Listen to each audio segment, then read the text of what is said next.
The White House is preparing for a potential government shutdown as President Barack Obama tries to reach a deal with the Republicans over the country's controversial budget.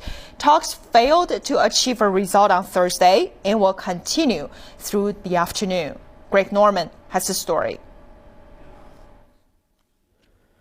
The fight over the budget comes at a time of ballooning US debt and friction between Democrats and Republicans over how to reduce it. The House of Representatives on Thursday approved a stopgap funding measure. It would fund the federal government through to April the 15th, while providing funds for the Pentagon through the end of the fiscal year on September the 30th. The bill contains $12 billion in spending cuts, 6 times the amount in previous stopgap measures. It also stops federal funding for several issues supported by the Democrats.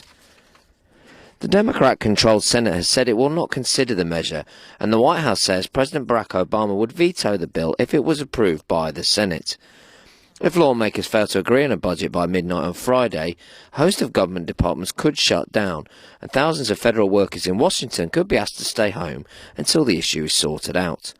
The Senate Majority Leader, Harry Reid, has warned of the consequences of a shutdown. He says even a brief shutdown would cost the economy 0.02% of domestic product. He said they will come back for talks at the White House in the evening. Across the Potomac River at the Pentagon, officials informed the department's staff of a potential shutdown, but they said operations and activities that are essential to safety, protection of human life and the protection of national security will not be affected.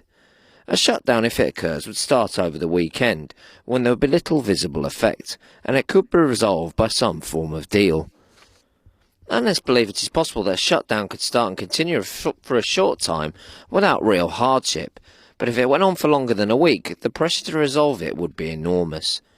Greg Norman, CCTV.